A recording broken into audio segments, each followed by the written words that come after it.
Hello friends, welcome to Bloom Kitchen Tamil. நம்ம இந்த வீடியோல பார்க்க போற ரெசிபி சுண்டக்காய் மசியல்.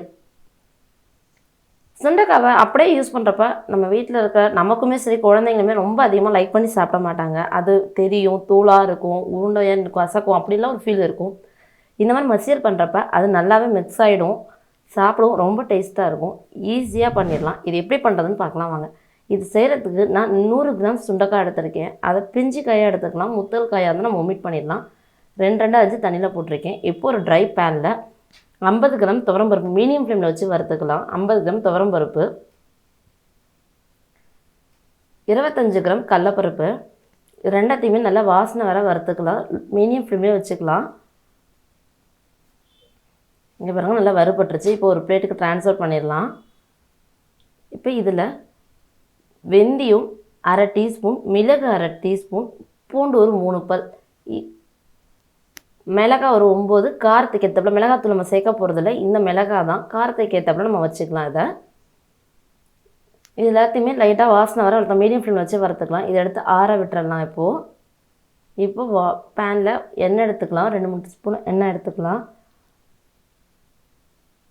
சுண்டைக்காய் அரிஞ்சு வச்சுருக்கோம், இதை எடுத்து போட்டு வதக்கிக்கலாம். எப்போயுமே சுண்டைக்காய் வதக்கிட்டு வேக வைக்கிறப்ப அதில் இருக்க கசப்பு தெரியவே தெரியாது. ரொம்பவே நல்லாயிருக்கும் சாப்பிட, டேஸ்ட்டும். இது வதக்கிலாம் நல்லா வதங்கிடுச்சு. இப்போ குக்கரில் எல்லாத்தையும் இது ஆறிடுச்சு, எல்லாத்தையும் ஒரு சேர இப்போ வேக விட்டுறலாம். சுண்டைக்காய் வதக்கி வச்சுருக்கோம் இல்லையா, அதையும் இதில் சேர்த்துடலாம்.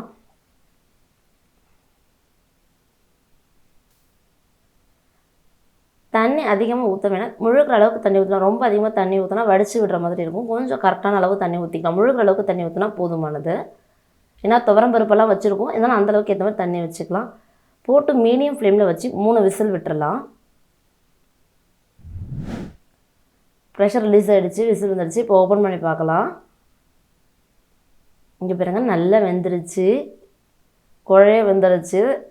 நம்மக்கிட்ட மற்ற இல்லை கடையில் சட்டி இருந்துச்சுன்னா இதை அப்படியே போட்டு கடைஞ்சிக்கலாம். ஆனால் இப்போ நான் அதை ஆற வச்சு மிக்சியில் ஒரு 2 பல்ஸ் தான் விட போகிறேன். இதை இப்போ பேனை ஹீட் பண்ணிக்கலாம். பேனை ஹீட் பண்ணிவிட்டு 2-3 ஸ்பூன் ஆயில் எடுத்துக்கலாம். எண்ணெய் சூடானதும் கடுகு, உளுத்தம்பருப்பு, கொஞ்சமாக ஜீரகம், கருவேப்பிலை இதெல்லாம் நல்லா பொரிஞ்சு வாசம். இப்போ சின்ன வெங்காயம் 1 கப் நல்லா பொடியாக கட் பண்ண சின்ன வெங்காயம் ரொம்ப டேஸ்ட்டாக இருக்கும் இந்த மசியலுக்கு. சின்ன வெங்காயம் நல்லா வதங்கினதுக்கப்புறம் கொஞ்சமாக பெருங்காயத்தூள் சேர்த்துக்கலாம். மஞ்சத்தூள் 1/4 ஸ்பூன் போட்டு இந்த வெங்காயத்தோடு சரி நல்லா கலந்து விட்டுறலாம். நம்ம புளி எலுமிச்சப்பழ அளவு புளி கருத்து கரைச்சி வச்சுருக்கேன்.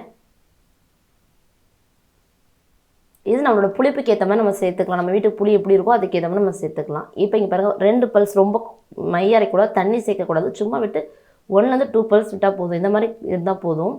அப்போ தான் நமக்கு சாப்பிட்றப்பவே சுண்டைக்காய் எல்லாமே நல்லா ஃபீல் ஆகும். பருப்பு டேஸ்ட்லேருந்து எல்லாத்தையும் ஒரு சேர நல்லா கலந்து விட்டுறலாம். இப்போ இது தேவையான உப்பு போட்டுடலாம்.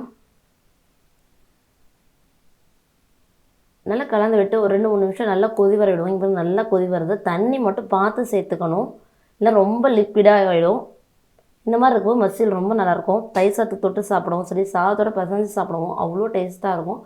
உடம்புக்கும் ரொம்ப நல்லது சுண்டைக்காய் எடுத்துக்கிறதுனால. நம்மளோட சுண்டைக்காய் மசியல் ரெடி ஆகிடுச்சு. இந்த ரெசிபி நீங்கள் ட்ரை பண்ணி பாருங்கள். ட்ரை பண்ணி பார்த்துட்டு உங்களோட வேல்யூபிள் கமெண்ட்ஸை சொல்லுங்கள். தேங்க்ஸ் ஃபார் வாட்சிங்.